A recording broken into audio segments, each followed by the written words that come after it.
Welcome to At Home with Music.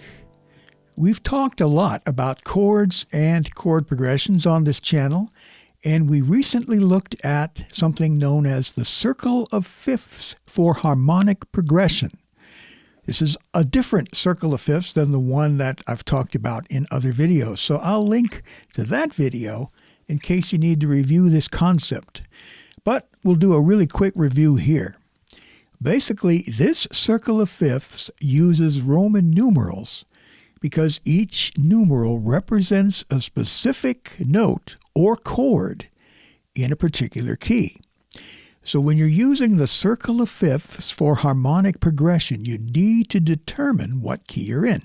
So for example, let's say we're going to use this circle of fifths in the key of C. The diatonic notes in C, of course, are C, D, E, F, G, A, and B, basically the 7 notes of the scale. And then you build a chord on each note of the scale, and you end up with C major, D minor, E minor, F major, G major, A minor, and B diminished.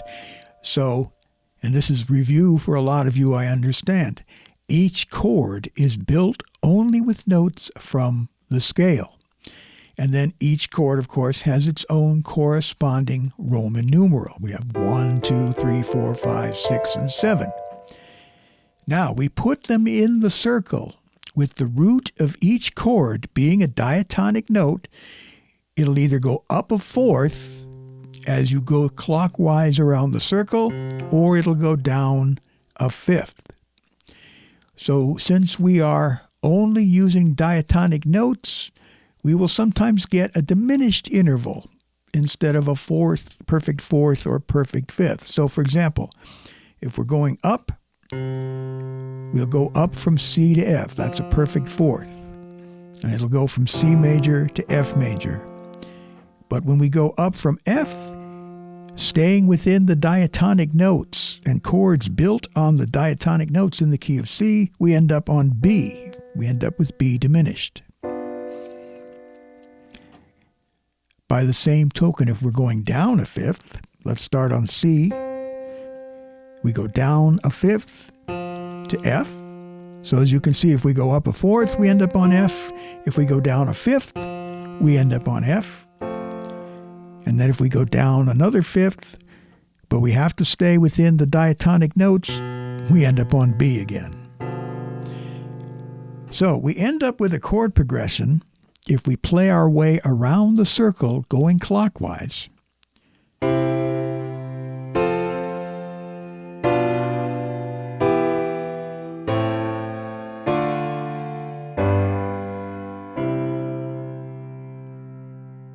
Okay.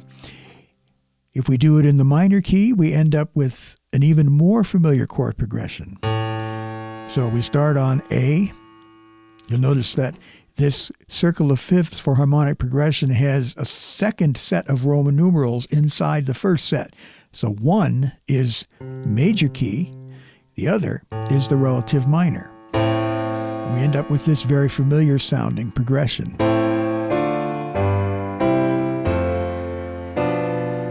Then instead of using the E minor, we're going to change it to E7.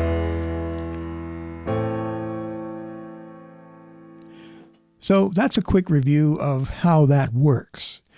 But now we're going to go on and talk about something known as harmonic rhythm. Basically, all harmonic rhythm is how quickly the chords change. So take a song, for example, like Fly Me to the Moon.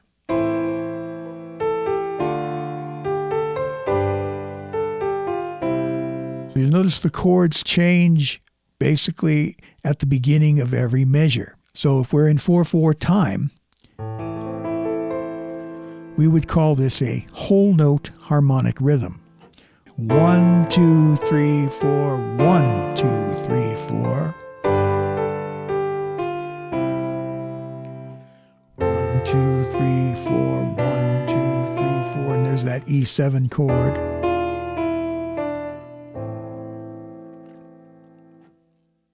Or a song like I Will Survive.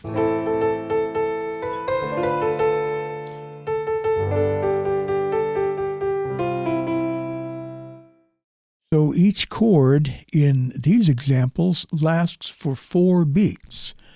And so it has what we would call a whole note harmonic rhythm. Now you remember the example from Mozart's Piano Sonata.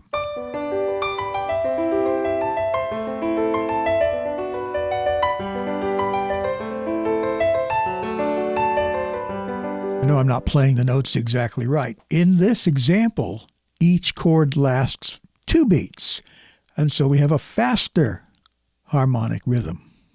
Listen to this example of a chord progression, and you can hear the harmonic rhythm change from a whole note harmonic rhythm to a 2-beat harmonic rhythm. Starts out with the whole notes. Every chord lasts for the entire measure. So that's a whole note harmonic rhythm. Now it changes to the chord changes on the half note. But then we have one measure where the chord goes through the whole measure. Basically, in some music, the harmonic rhythm will remain consistent. So if you listen to a song like I Will Survive, you'll notice the chord changes at the beginning of every measure, and it stays very consistent. But in other songs, you have an infinite variety to the length of the harmonies. So varying the harmonic rhythm in a song can make it very interesting. So here's a very famous example of a song where the harmonic rhythm varies. Take a song like Yesterday. Okay, so the first measure is all F, but then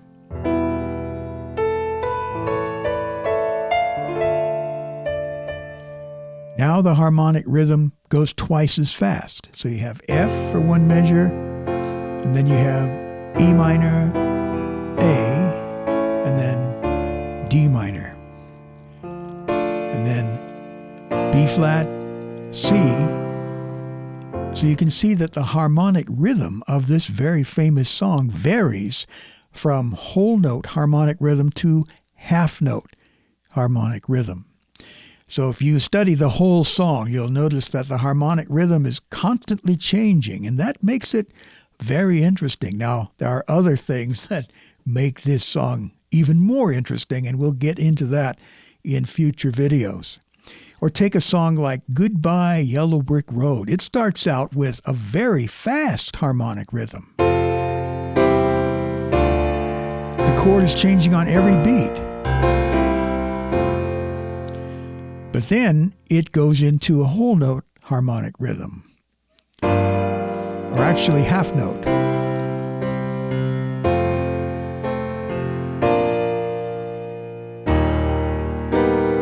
Oops, I got to learn how to play it and look at the camera at the same time. But anyway, what makes this song interesting, of course, is the harmonic rhythm starts out very fast, then it goes into a half note harmonic rhythm, and then later on in the chorus, it stays with that harmonic rhythm. Occasionally, it switches to just a single chord on each beat. A flat over C, and D flat. Anyway, the constant changing, the variety of harmonic rhythms in a song like this keeps it from getting boring. It's very interesting. Or a real old classic like Misty. We have one full chord of this E flat major 7, but then we have harmonic rhythm changes to half notes. That's the basic idea for harmonic rhythm. It's not a terribly complex concept. It's basically just how fast the chords change. Some songs, the chords change regularly on the first beat of every measure. And sometimes the harmonic rhythms vary. And that can make a song more interesting to listen to. Now you can have some fun with this. Play some of your favorite songs, listen to some of your favorite songs, and see if you can determine what the harmonic rhythm of that particular song is. I've given you a few quick examples, but I'm sure that there are many others. Any song you can listen to, doesn't matter. Any style of song. It can be a folk song, it can be a hymn, it can be one of your favorite popular tunes, it can be an old standard. They all have something in common. They've got harmonic rhythm as well as melodic rhythm. So you can have some fun determining what the harmonic rhythm is of all of your favorite songs. And you can even apply this to classical music as well. Well, anyway, I hope you found this helpful. If you have any questions, any comments, please be sure to leave those in the comment section. If there's a song that you'd like to see analyzed for its harmonic rhythm, then let me know. Thanks again for watching, and I look forward to speaking to you in the next one.